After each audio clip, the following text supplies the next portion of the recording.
Hi everyone, it's Renita from Flourish Homes. Thank you for watching this video. Today I'm going to make it fairly brief and really focus on the tenants out there. So tenants, if you are struggling to find a rental property because you've been told that you're too young or you've never owned a property before, and also, if you are an overseas tenant that's moving into the country, mainly Queensland, for the first time, and you were working where you were living previously, but you're in the process of looking for a job in Brisbane, here are my tips on how to actually get ahead of the crowd and make your application more appealing. So we're really going to focus on 3 key points. So number 1 is your application. The things that we really need to focus on your application is making sure that it is 100% completed. You want to make sure that you're signing wherever it's required. You've got your 100 points of identification, so ideally a photo ID, and also any bank statements, any references.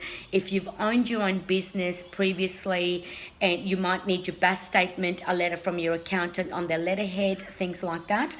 You also want to be able to have your pay slips. Now, pay slips are the most crucial, or any form of income is the most crucial.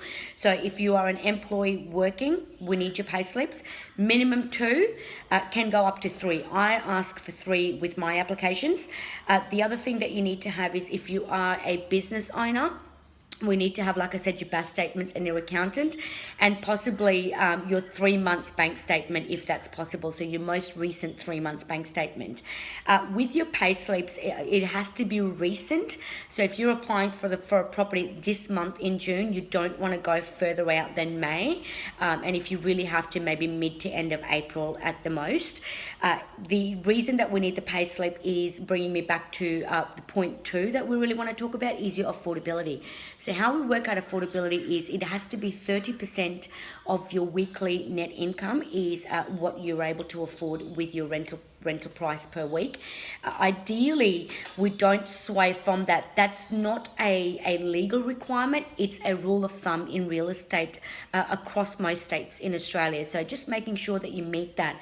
And even if you, say for example, if you are short of your affordability by $15, $20, it's not really recommended for real estate agents to approve you, although you're only short by a few dollars here or there, purely because it may end up affecting the landlord's insurance.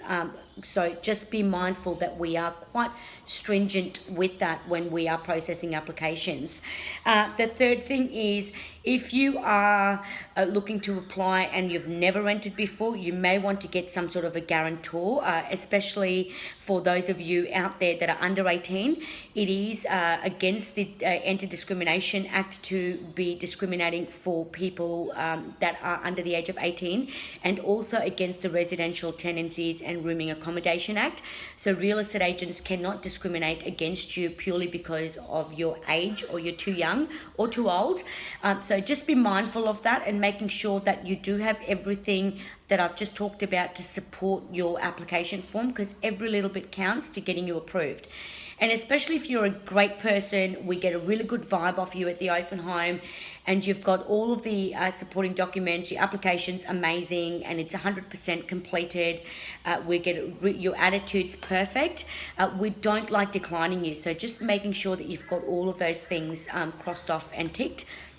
And also, for those of you out there that have never owned, never rented before, and have always owned, so you've bought, sold, and you're now looking to rent a property just as a purely lifestyle decision or a lifestyle choice, this is for you as well. So making sure that you always fill things out.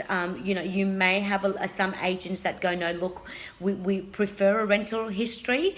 I would actually challenge those agents, because personally, there's no one greater to rent out to than people that have owned their own homes previously. So please don't feel that it is something wrong with your application, because it may not necessarily be an issue with the application. It's just that these agents may just purely be a little bit scared, I suppose, of approving you. So keeping in mind, we cannot discriminate. Real estate agents in Queensland cannot discriminate because of age, race, sex, or any of those sort of things. So hopefully you've taken a few tips off me, and I look forward to giving you another great video next week. So thank you, and have a lovely week.